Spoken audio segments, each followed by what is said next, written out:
So good afternoon, everyone, and welcome to Network 2020's discussion about deep sea mining. My name is Courtney Doggart, and I'm the head of Network 2020. It's a pleasure to be here today. We have three terrific experts with us, and I will introduce them in a moment. But first, I just wanted to say a few words about Network 2020.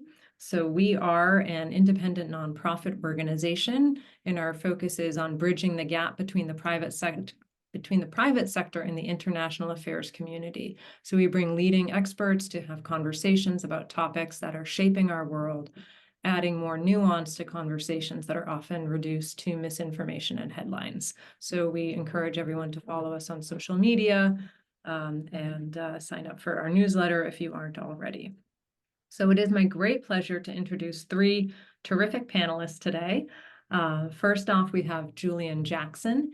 He is project director for ocean governance at Pew Charitable Trusts, where he works to safeguard the marine environment by advocating for precaution in the development of a management regime for deep seabed mining at the International Seabed Authority.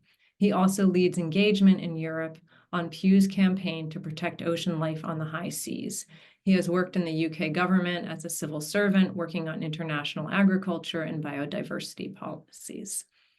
Next, I'm pleased to welcome Vasser Seydel, who is president of the Oxygen Project, which is an organization that is on a mission to ignite a global community of nature champions and drive collective action through campaigns, education, and storytelling. And under her leadership, the organization is committed to catalyze a regenerative, conscious, and climate-resilient reality.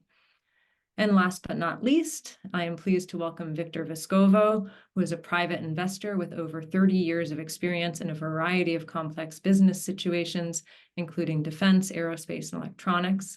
He has also completed the Explorer's Grand Slam, climbing the highest peak on all 7 of the world's continents and skiing at least 100 kilometers to the North and South Poles.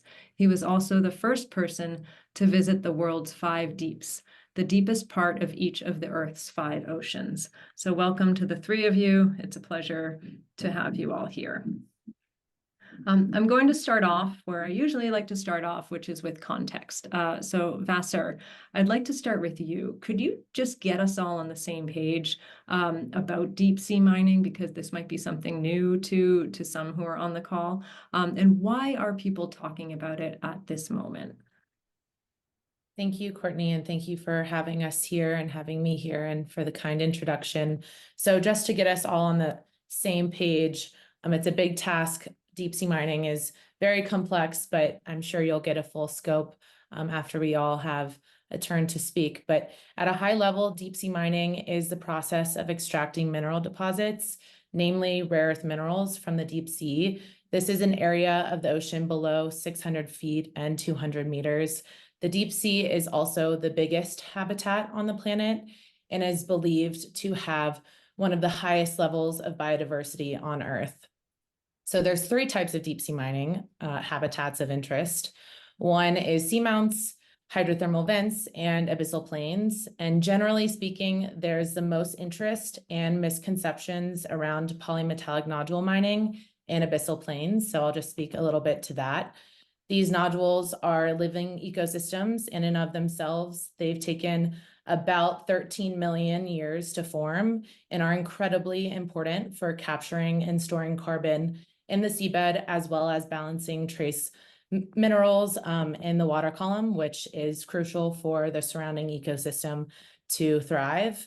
And an incredible discovery was made actually this July that these nodules produce something called dark oxygen, which is oxygen without photosynthesis, which previously was thought to be impossible.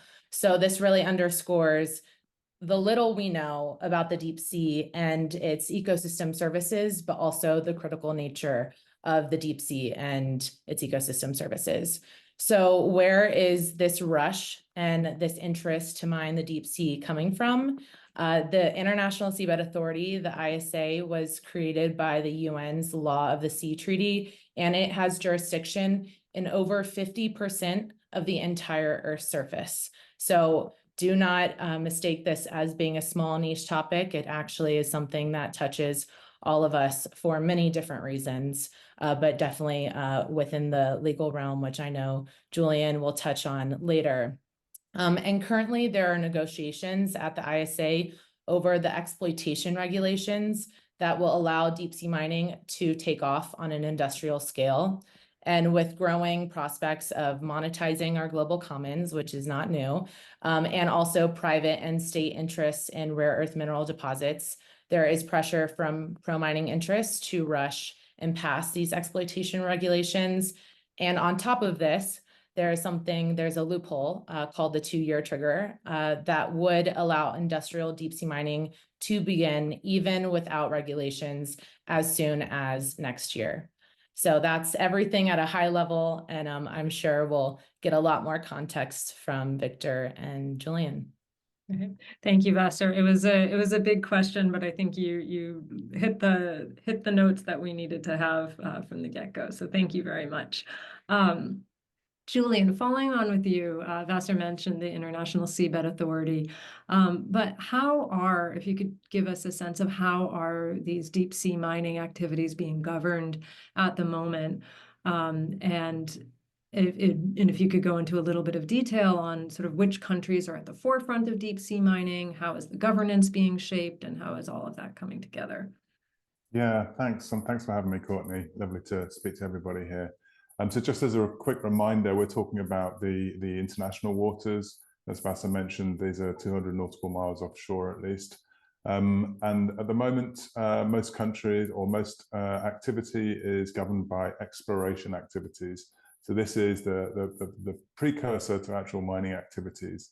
And the International Seabed Authority grants these exploration contracts. So the contractors are only allowed to carry out basic research and not the actual mining.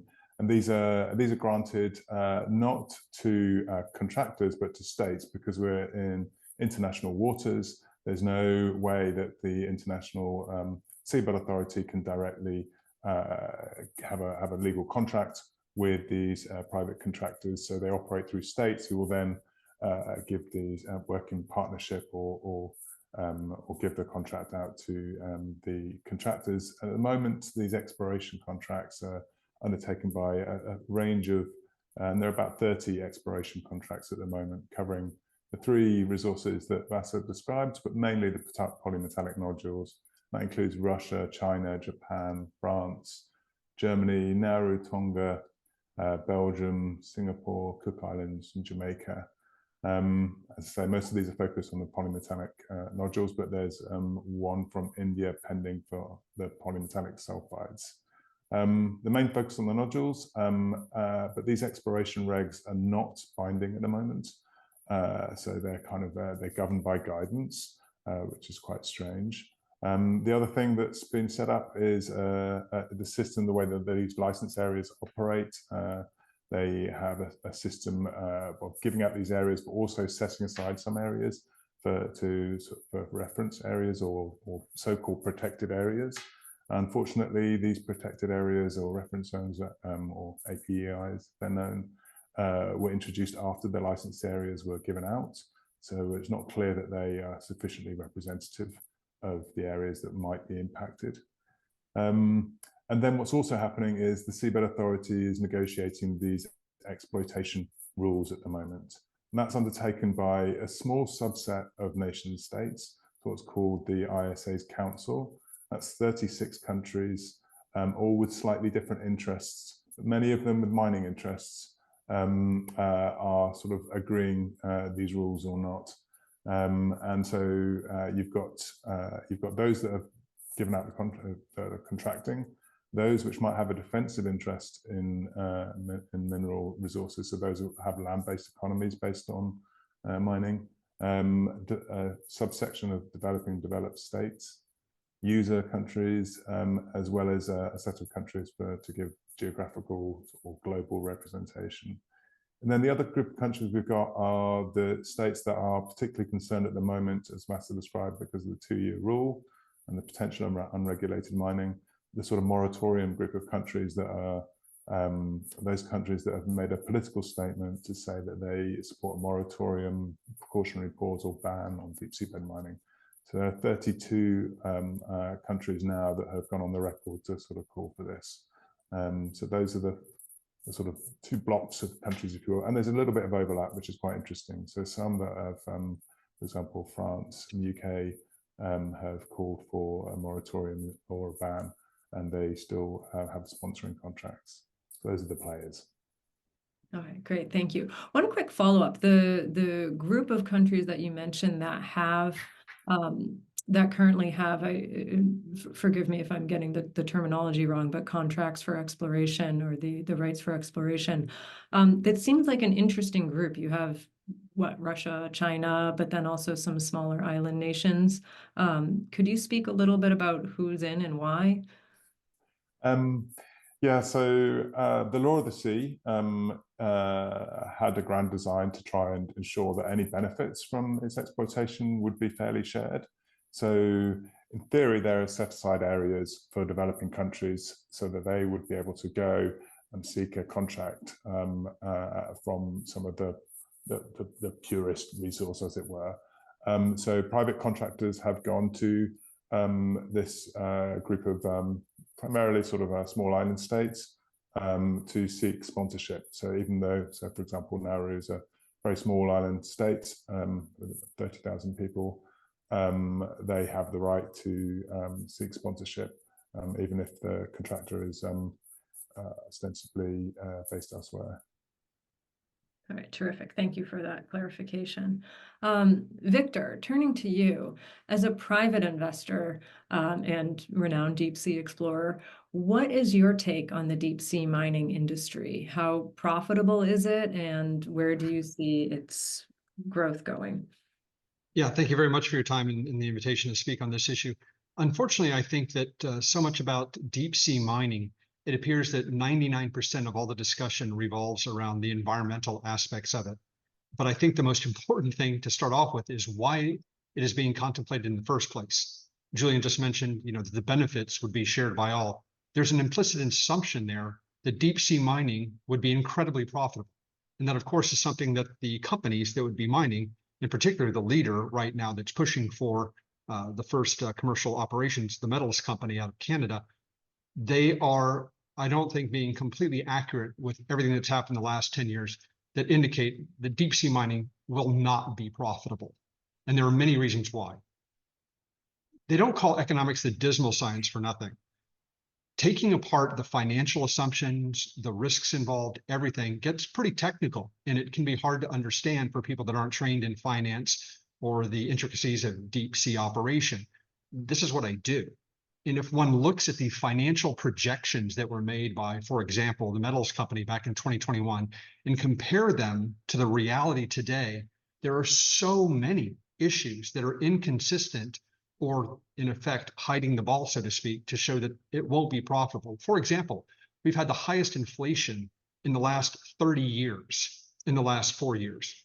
If you look at the financial statements published by the metals company in the last 6 months, their change to their cost structure, 0. Daily ship rates for the type of vessels that they would need to mine have doubled in cost over the last 3 years. These are verifiable market rate data. Another thing, when you're looking at the viability of an economic program, you do something called net present value. I know it's a technical term, but this is something that the metals company and other mining companies will put out there saying, see, here's a mathematical calculation showing that it will be a net positive, big profitable operation. The interest rate they used back in 2021 when they went public was just 9%. That interest rate has doubled on a market-based data since then. And yet those financial calculations remain completely unchanged. Those are examples of how you can play with numbers to make them say whatever you want them to say, to make people believe it will be highly profitable. There are other issues. The price assumptions they used for the two of the most important metals you would get from polymetallic nodules, nickel and cobalt. Cobalt is down 53% in value since 2021, more than half. Nickel is down 9%. From their original assumptions in 2021. Copper is basically flat. And don't forget, there are only 4 metals that really matter when you're talking about mining polymetallic nodules. Cobalt and nickel, which are relatively rare, But then there's copper and manganese, and there's no way that seafloor mining can compete with the very attractive economics of mining them on land. I'll really quickly go through some of the other major issues with respect to deep sea mining from a commercial basis. Technically, it's extremely difficult. No one has ever mined at the industrial scale for these nodules. This would take place in depths that exceed the Titanic. And you're talking about harvesting hundreds of thousands of tons of metals using rotating machinery in freezing cold water, seawater, and therefore they will break. And the cost assumptions that they're using, based on my direct experience operating the deep sea, are extremely optimistic.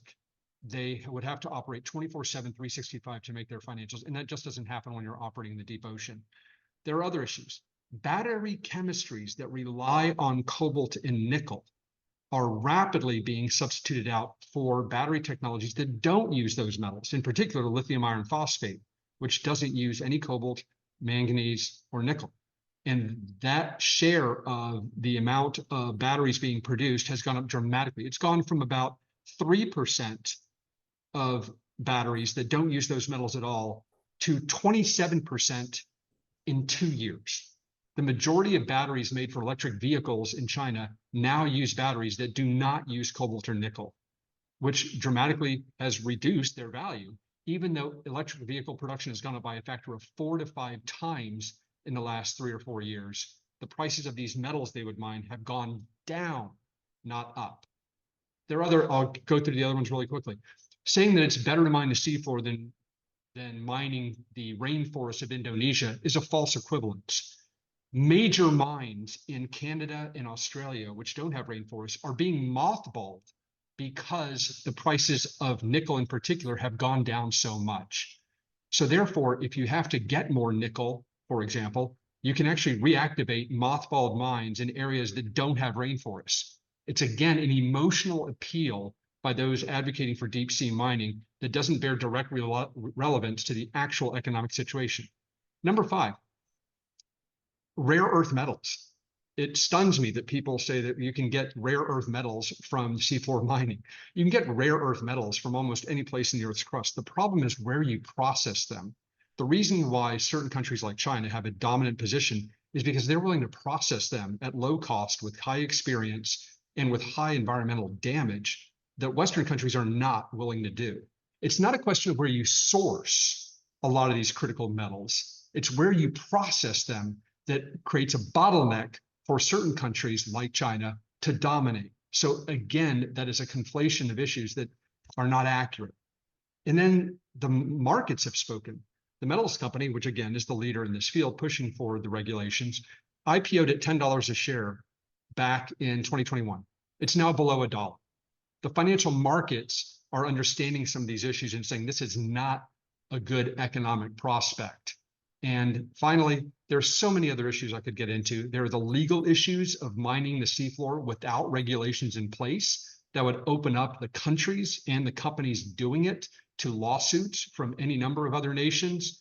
You have so many other issues involving lack of insurance. I mean, talk about a boring issue. But there are major insurers that are unwilling to insure the operations of deep sea mining, which will make it more expensive or even unavailable. So there are all these issues that are non-environmental that go directly to the core of whether or not this entire industry can make money. And companies don't just give up one day saying, oh, things have changed in the last 10 years. I guess we're not going to do it.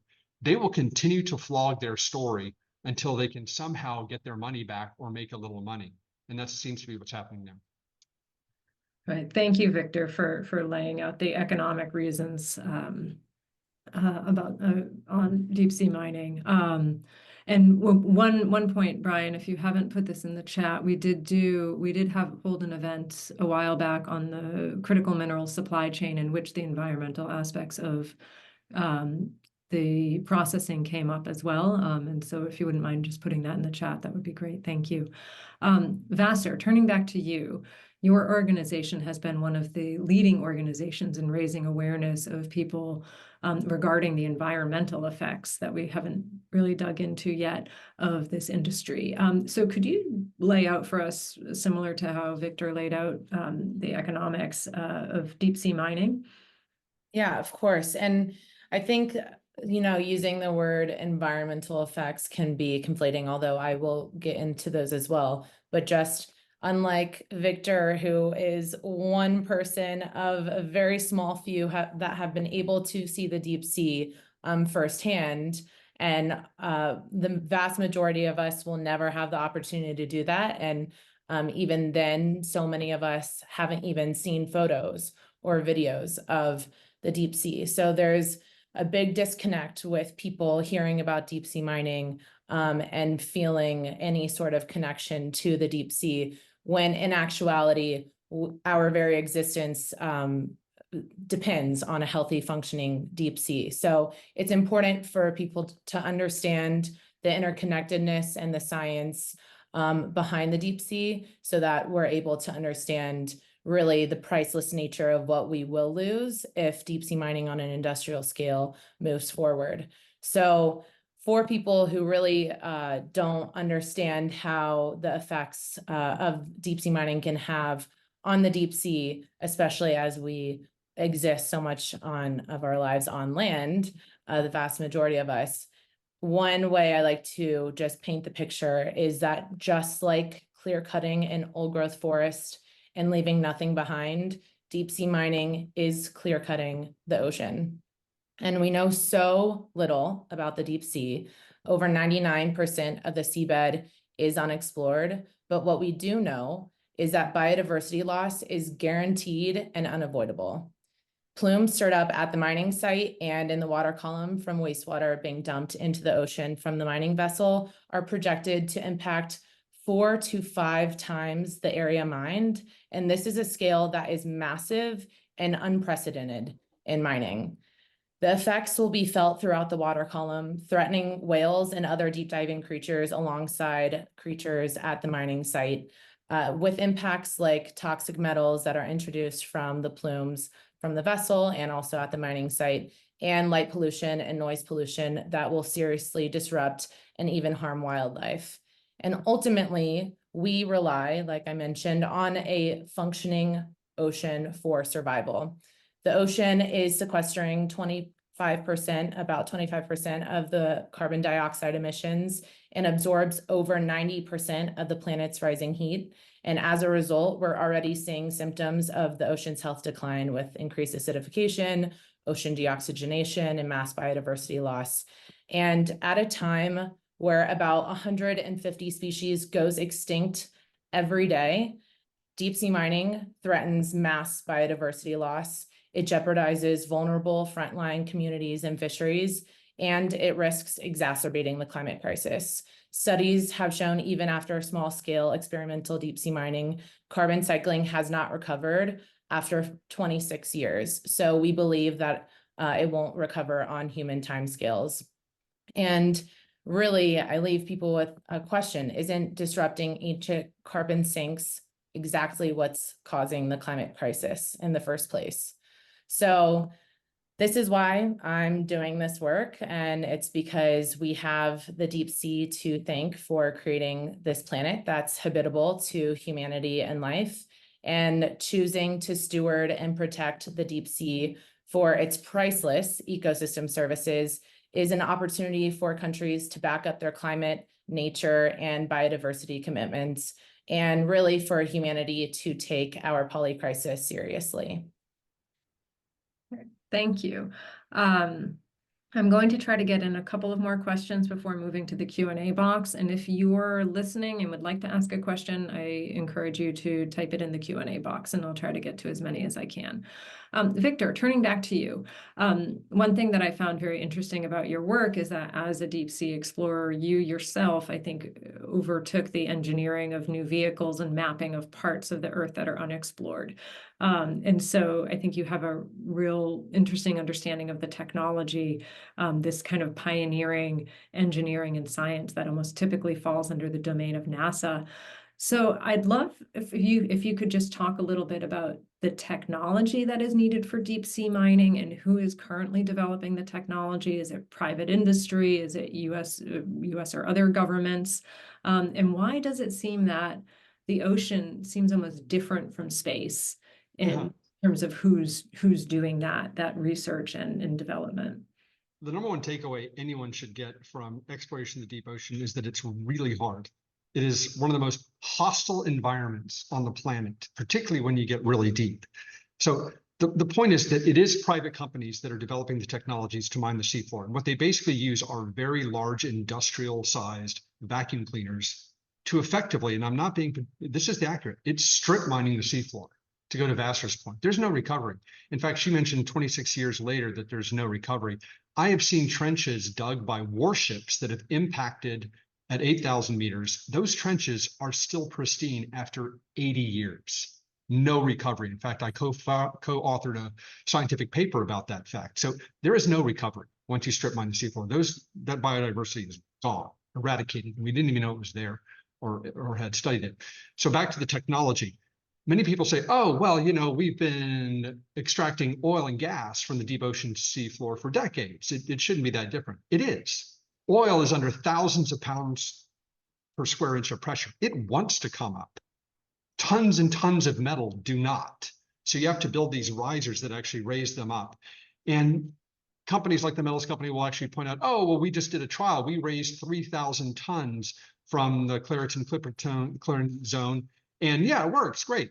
3,000 tons, that's nothing compared to what they are contemplating doing. They are contemplating raising 2 orders of magnitude more than that on a regular basis with industrial machinery operating at 4,000 to 5,000 pounds per square inch on every single square inch of their equipment, with no humans able to maintain the equipment at depth in freezing salt water. And if it breaks down, you have to lift that entire mechanism all the way back onto the ship, fix it, take it back down. The sheer scale of what they're contemplating doing is extraordinary. And therefore, it requires an enormous amount of cost. They will require literally billions of dollars in order to undertake this industry. And by comparison, if you do the math, which no one ever seems to want to do, you could buy 2 years of cobalt supply for the United States at market prices for less than 500 million. It is cheaper to buy and stockpile metals than it is to actually go into the sea and try and mine them from the seafloor. That's the math. But companies want to do what they set out to do so they can provide theoretical value to their shareholders and make money for themselves. Many of the executives at the metals company, for example, make over $1 to $2 million per year, and they've been doing that for many years. So the issue for the industry is that, again, they don't just stop doing what they intended on doing when technology, economics, regulations change significantly. They will keep going until they run out of money. And with people continuing to give money to the metals company through equity offerings or others, this will continue. And what I fear is that they will somehow begin commercial operation. They'll rip up tens of thousands of square kilometers of the seafloor with that biodiversity loss. And it will be proven through actual results that it doesn't make money. I'm just trying to prevent that catastrophe from happening in the first place just by looking at their math. Thank you. Okay, one final question for me, and then we'll move to the Q&A. Julian, as the main governance body of the deep sea mining industry in international water, what kinds of reforms do you think the International Seabed Authority needs? And what would you want to see to improve overall deep sea mining governance? I think we need to pause, but and that's a kind of policy choice based on what we don't know. But in terms of the job of work that the ISA has to do, the first thing that I think that's really important that people aren't really focusing on is the exploration activities. As I mentioned earlier, these aren't binding, so there's no way for anyone to check up on potential contractors or governments and their activities. Some of them might be quite small scale and not particularly invasive, but some of them, as they approach commercial activity, are going to be much more large scale and potentially much more damaging. So those exploration activities need to be really tightened up and made binding in some way if possible. That is tricky, but that's one issue. Then the main job of work that the ISA is currently undertaking agreeing these exploration regulations. You can imagine what would happen at a national level. You would have a different part of government giving out a license, someone else doing the inspections, and then enforcement agency as well. This is all trying to be undertaken at an international level, and then all these rules actually agreed in a kind of multilateral process, which is quite crazy. So the rules at the moment have a severe amount of gaps in them. Hugh's been working on these rules for sort of 6 or 7 years now, and we've identified over 30 or so big policy issues in them. So just for example, I think a few have been mentioned already, but we don't know how we're going to run any compliance or enforcement mechanisms. We don't have the thresholds for which would be permissible damage would have. How much noise are we going to agree can take place? How much light pollution? How much sedimentation pollution? How far can it go? These are all open questions.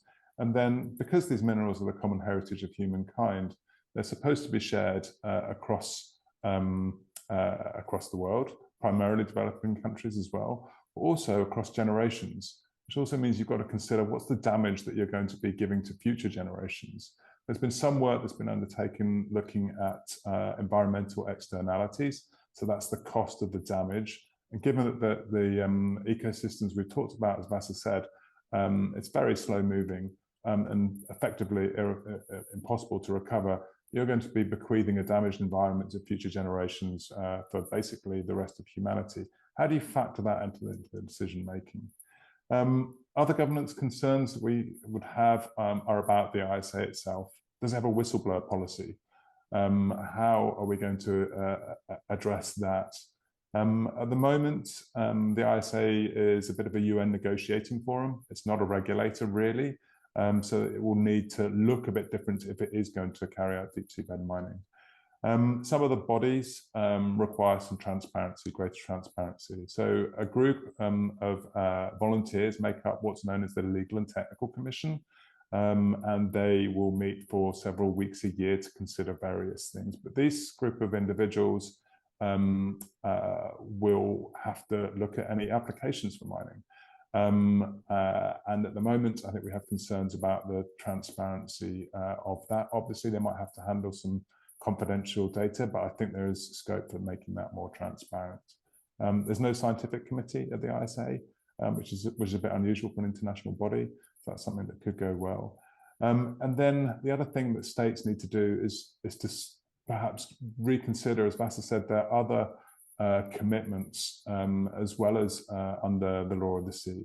We would argue that the law of the sea does require protection of the marine environment and doesn't necessarily mean that mining has to happen. It would be dependent on protecting the marine environment. But obviously there are climate commitments and biodiversity commitments. I'm particularly worried about not just the sedimentation or the rate of locking up carbon in the deep sea floor, but the way in which the biological carbon pump operates. It holds a huge reservoir of carbon. And if that is impacted upon, we simply don't know what will happen for the climate system. And that is a huge concern. So based on that, I think, and the fact that Vasser mentioned, we have this 2-year rule being applied at the moment where we could see the situation potentially of unregulated mining.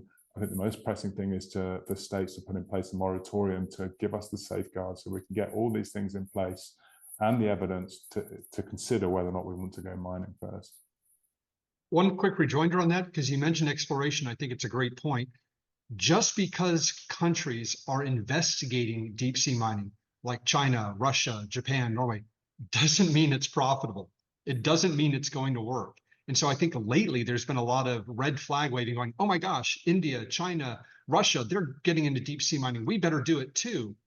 That's not the case. And polymetallic nodules have been around in us knowing about them since the 1970s. If they were incredibly profitable or strategic to mine, these countries that can direct resources into them would have done so long before now. They don't, because it's extremely expensive and not really worth it, because you can get them on land so much easier. Great. Yeah. Did you want to respond to that, Julian? Yeah. Well, just in addition to that one, in that I mentioned that there are certain countries that are both a sponsoring state and also calling for a pause or a ban.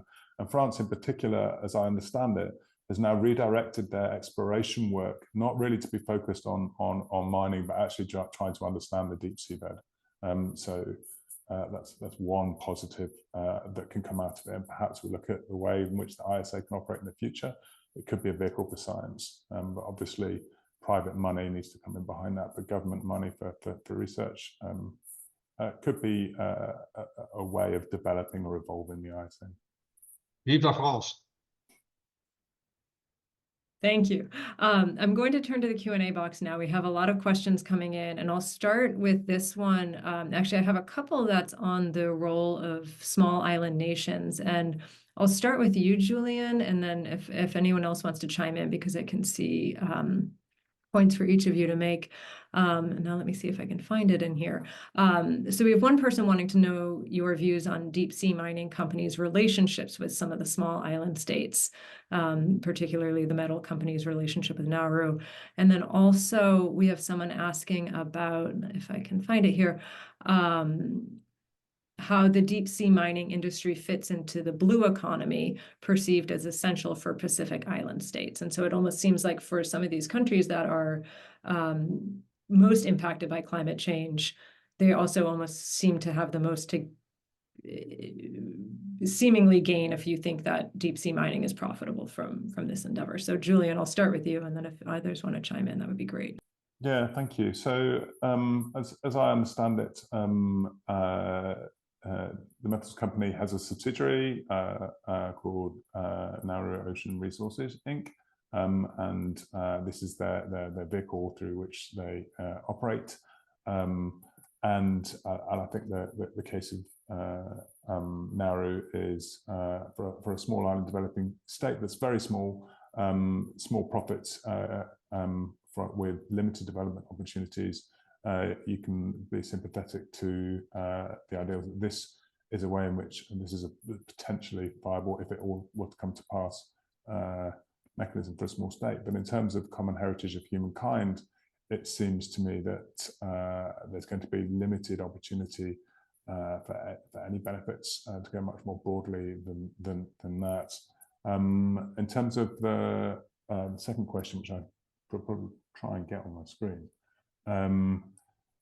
Yes, there's a big climate concern, and I mentioned earlier those at the front line of climate change suffering from sea level rise directly. I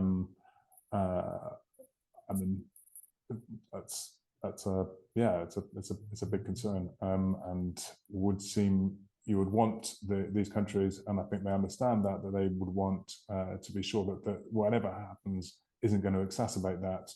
And then I think there's also a cultural concern there. So many of these islands have a deep cultural connection to the deep, and many of their indigenous representatives and local communities also have deeply held beliefs about this, which, as I say, part of the governance of the ISA needs to take into account greater consultation processes for ensuring that all of humanity is on board with what's happening. I heard an interesting anecdote where, I won't say what country it was, but I heard that a prime minister of one of the island nations supporting DSM said, you know, if we get $10 million to fund a hospital, you know, from this, you know, that's an immediate benefit, you know, and why not take that risk? You know, sea level rising, these external factors, those are down the road, but right now we need funding for social good in our countries. So I think they're being very realistic of what have they got to lose?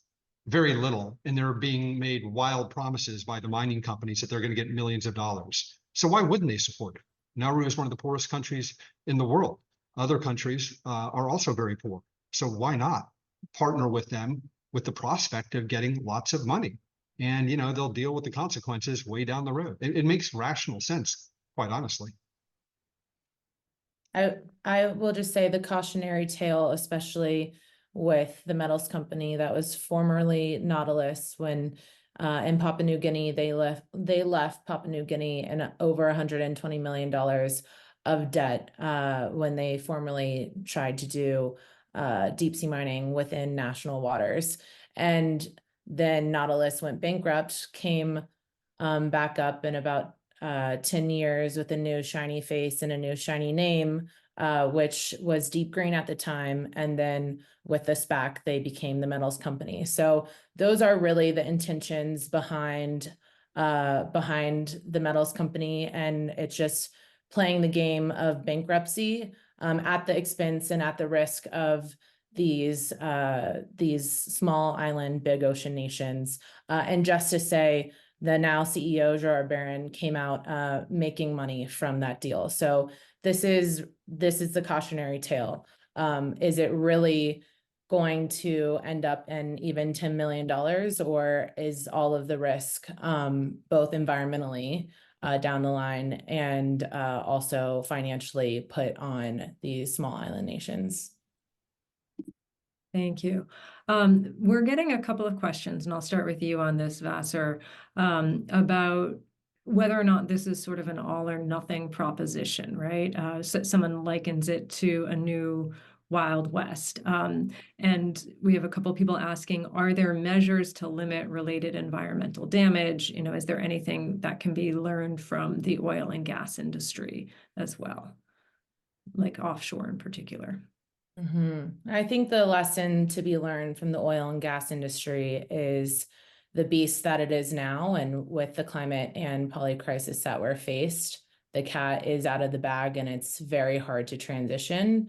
And we're at the precipice of a new extractive industry. So knowing from the limited science that we do know, the largely irreversible on human timescales effects, we, call them environmental concerns, but really it's concerns of survival. So at a very serious level, and not in an extremist way. So the way the regulations are set up now, if you do pass the exploitation regulations, it really is an all or nothing. You open up the global commons, which is by law defined as the common heritage of humankind, meaning it's our heritage. It's really also unprecedented text, having something being defined as the global commons. And so, yeah, by law and the state of play, it really is all or nothing if those regulations are passed. And like Julian said, there's 30 licenses already granted before the exploitation regulations go into effect. So although that's only 30 of a small percentage of that 50%, this is just the precipice. And so, yeah, I do think it is. And especially at a state where we know so little, to your other question, what are the efforts on stewarding the environment within the text of the regulations? And right now, as we've mentioned, there's really not enough foundational science to be able to create strong environmental standards and regulations. And that's why there is a push to pass the regulations without those.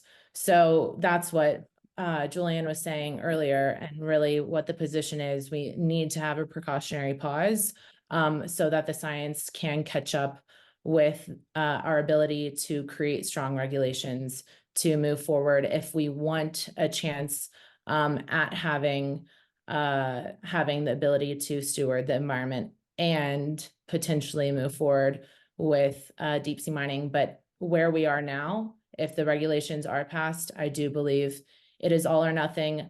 But then following back on what Victor so eloquently described, at the end of the day, I truly believe it's not going to be financially viable. You have a state like China that can pretty much mine without making a profit. Other countries will not be able to do that. So it's also use it or lose it in terms of your deep sea mining territory. So at the end of the day, I do believe if we do move forward, it will become unfinancially viable. So that could be the one saving grace that could balance the scales. If I could put my technical hat on as well, the whole concept of environmentally sensitive deep sea mining is an oxymoron. You cannot mine the deep ocean seafloor in an environmentally sensitive way. You have to take off the first couple of centimeters, at least, of the seafloor, churn it up to extract the polymetallic nodules. It is strip mining the seafloor. So all of this talk that they can say that it can be done in an environmentally sensitive way to avoid the destruction of the environment is ludicrous. I mean, it's just not possible. There are other companies like Impossible Metals that are trying to mitigate that by saying we'll have robotic and vision enhanced robots that can pick the nodules off the seafloor. Well, I don't know the volume they can generate doing that. And I don't know how their vision sensors are going to be completely obfuscated by the sediment that is inevitably going to be drawn up by doing that. It's just technically really hard. And the only way to do deep sea mining is the way the metals company and others are going to do it, which is to hoover them up. But that's completely and utterly destructive. And so I think on an environmental basis, they don't acknowledge the reality that they really are obliterating the seafloor. Thank you. And you also preempted my next question, which someone had put in about Impossible Metals and the robots. So thank you for answering that. Turning back to you, Victor, we have another question here that's about the non-market economics. So are there reasons for deep sea mining that pertain, and we can get more into the geopolitical side of things after this, but into non-market economic considerations such as security of supply? Yeah, this is a big flag that I think many companies are now waving to try and get support by saying, oh, not only is it profitable because we're just picking up nodules from the seafloor, but it's a national security issue. And again, I have to emphasize that where the ore is mined is not what's causing potential vulnerabilities in national security. I was a U.S. naval intelligence officer for 20 years. And most of that time I spent in the Pacific. I understand national security issues, and I also understand the economics. The reason why Russia, China, and other countries have such a strong hold on some critical metals again and again is because they are processing them without respect to environmental damage in their own countries. The United States could break all of those constraints on nickel, rare earth metals, et cetera, by mining them here in the United States. We have the capability to do so, but permitting a mine in the US can take 10 to 15 years. And the methods used to process nickel and rare earth metals are incredibly caustic. Processing rare earth metals actually generates radioactive material. That's something that's really hard to do in the US. But China, they'll do it out west. They can do it in areas where they actually sweep it under the rug, quite literally sometimes, and they can do it. So deep sea mining does not break the so-called monopoly or high power that these countries have on these critical metals. It's not where you get the metal, it's where you process them. And that is something that no one seems to talk about or acknowledge. Great, thank you. Julian, turning over to you, we have a question here about how the US can catch up with China and Russia in the deep sea mining industry. And we haven't really talked a lot about the US yet. Where is the US in this picture? And how does the law of the sea play into this? Thanks, Courtney. Yeah, the US is famously non-party to the law of the sea. However, that said, the US does consider the law of the sea as part of what's known as what's the phrase? Effectively international law. So even though they don't formally recognize it, they will abide by it. So in some respects, customary. Thank you, Nick. Yes, it's taken the words for me. Customary international law. So in that respect, the UK, the US rather, has made claims around its extended continental shelf and through previous treaties, and recognizes that as customary international law. And then the rest of the law of the sea, the US will effectively abide by in some ways, even if it doesn't recognize it formally. When it comes to the ISA, though, the US is an observer. So this means that they can take part in the proceedings and the discussions at the ISA. They'll speak before non-state party observers, like few in the Oxygen Project. And in fact, their comments are taken on board in the regulations. They don't get a vote, so they don't have any decision-making abilities. They also can't act as a sponsor state. So if they wanted to contract, they wouldn't be able to do that. One of the US companies companies through the UK subsidiary for Lockheed Martin did sponsor a contract. So that's one way. But I think the point that Victor's just made is the key point. I mean, there's catching up is perhaps the wrong sort of idea here when it's the supply chain issue that Victor's just described is the major concern there. I live in Texas, and that directly relates where there are a couple of processing facilities that have been potentially sponsored in the National Defense Authorization Act. And the Texas delegation is pushing for processing metals lifted by the metals company because they think it will help national security issue, et cetera. However, I wonder just how long it will take for them to get permitted, even in Texas. So you can see that the interest where congressmen are going, oh yeah, it'll increase jobs. There'll be profits for Texas. It'll give us national security issues. Well, that could be done anywhere in the US if people are willing to take the environmental risk and pay 2 to 3 times market price for the metals. Well, yeah, then you can do it anywhere. And that's why there are some initial indications that people are trying to bring processing to the US, in particular Texas. Great. Victor, we have a question here about the opportunities, challenges, consequences of mining in shallower waters. And what are the international law issues around exploration of non-national resources, such as the Arctic and outer space, that should be considered as in precedent-setting rules in any area? Well, up to 200 nautical miles off the coastline of any country is their so-called exclusive economic zone, as defined by the UN Law of the Sea. Basically, countries can do whatever they want. They can mine the hell out of it. They can destroy their environment. It's all up to them. It's effectively economically their territory. And so I don't think that there's a lot that you can do, but I know Julian will have a more technical potential explanation there. But, you know, there's not a lot you can do because it's not under UN control because it's not the high seas. Yeah, if I could nuance that slightly, thank you.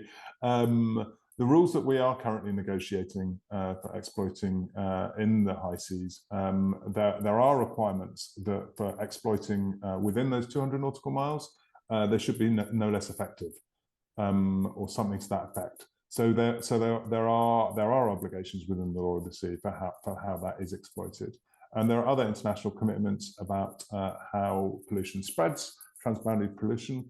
So that will also need to be taken into account. And then there's a really geeky point about whether or not you've got an extended continental shelf claim beyond the 200 nautical miles. Then actually you may also have to pay a little bit if you've managed to get that bonus bit of 200 nautical miles on the seafloor. But that's very geeky. Well, I got to kick in, Julian, that there's no enforcement mechanism. So many countries, if they want to mine the hell out of their exclusive economic zone, there is no international police force on the ocean enforcing these rules. There's no penalty mechanism. So that's colors my view that countries will do whatever that they want to do if they have their Navy sitting on top of it, especially within 200 nautical miles. That's a fair point. Which makes island building all the more interesting, I suppose. Oh, gosh. We have a question here, Vasser. And the questioner writes, will the proposed processing of the deep sea nodules be done on processing ships floating in the ocean? And would they be free to simply drop unused material and dilute caustic chemicals below them? What's their public plan? I don't know if I'm the best person on this panel to answer this question, although I do know there's a limited amount of processing on the ship to dump the waste back into the ocean. At what depth is a question, and that's what I referred to as the wastewater plumes.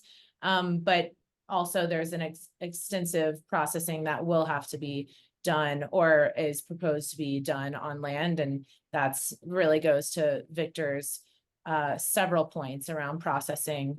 And I believe he was saying it's not, I wrote it down. Where you get the metal, it's where you process it. So, I think he's kind of already answered that, but thank you. Yeah, technically, processing the metals on the ships are not possible. They're basically transport mechanisms.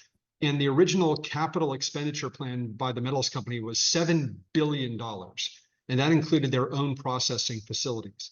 They have since backed a lot away from that, where now they're going to use third-party processing. I think they've mentioned doing it in Japan. Now they're looking at doing it in Texas and other places. But what's interesting is that that was going to be a major source of profits for them, was actually processing the metals, which is fair. But now that they are going to outsource that, that really hasn't changed their financial models. So I know I'm getting back into the financial aspects, but there's a lot of smoke and mirrors involved with what exactly their plan is now to process the metals, how to transport them. All those boring technical details have incredible price tags associated with them and directly go to the mining profitability, which again, I would say has just become less profitable as inflation has really taken hold, especially on overseas operations. Great, thank you. We had a question here too. It was partially answered in the chat, but I thought because we also have Victor here, it could be interesting to get his answer to this as well. And Vasser, you might be able to chime in. What animal life can exist at these depths? Extraordinary life that we know nothing about. Every single dive that we made over the course of 4 years below 5,000 meters, it was unusual for us not to find new species, because no one has ever gone there. As Vasser pointed out earlier, 99% of the deep ocean floor is completely and utterly unexplored. Don't forget, 71% of planet Earth is ocean. And of that, 75% is completely even unmapped, much less explored. So half of our planet is completely unexplored still. And more than 40% of the water held by the oceans is in deep ocean trenches, which we're now learning are major heat and carbon sinks. We still don't understand how the Earth really works, which is why our climate models are so inaccurate. It's because we think we understand it, but we really don't, because we don't understand all the motions and other effects that happen in the deep ocean. All right, great. Vasser, is there anything you want to add from the environmental perspective there as well? I know you said. Yeah. So. Thank you. I'll just say that also alongside life, I mean, like Victor said, every single dive really has new discoveries of new species. Just, a couple of years ago, within that year, there was 5,000 new species discovered. And beyond the extraordinary life forms, I mean, you have gelatinous creatures, you have bioluminescent sharks, you have deep dwelling octopus, but also you have microbes, which really create a lot of the life down there. And as unexciting as that might sound to us humans, they're actually extremely important and underpin life on the planet. And just one example of the crucial nature of these microbes is that one was found as a crucial part of the COVID-19 test that was found in a microbe found in the deep sea hydrothermal vents. So this just really underscores, if we move forward with deep sea mining, we lose the opportunity to discover new species, innovations, and even medicines and other innovations. In a sort of lightning round, final wrap up in our minute remaining, what is, and I'll start with you, Vasser, what is the one thing that you most would want to see happen next? So is there sort of a milestone that you have in your mind that is an important date to fix on, or event to have happen or not happen? I'm in the hot seat. So I would say, I mean, we look towards the next ISA meeting in March and then in July, and we're kind of in a way awaiting Nauru and the metals company to submit for their license. So I would really like to see when and if, let's say if that happens, the council to not accept that application. Thank you. Julian, what about you? Thank you. We're dealing with international waters, and we're dealing with something that concerns the common heritage of humankind. I want more attention on the ISA. I think all these issues are bringing it to bear. That also means that governments have to listen to their citizens on this. So I want governments to consult on their policies on the ISA. All the issues we've talked about, it seems to be happening in this strange organization in Kingston, and actually not much consultation happens at a national level. I think the public needs to be aware it's covering a huge amount of the planet and is really important. So that's my wish, my closing wish. The geographic scope of their mandate is pretty actually mind-boggling. Victor, final word. Yeah, I would say that people should not be lazy when they're thinking about doing very large projects that could be potentially environmentally damaging. Don't believe the shiny hype about batteries in a rock on the seafloor. It's just picking things up from the seafloor at 5,000 meters, and that this will solve so many problems and make billions and billions of dollars. Do the math. Question the assumptions, financial assumptions, technical, even legal, about those proposing deep sea mining, and see what's changed in the last 5 years. Deep sea mining is a solution to a problem that may have existed 10 or 15 years ago, but it is not the solution for what we face in 5 to 10 years. But companies die hard, and they don't die until people realize the assumptions that they're operating under are not correct.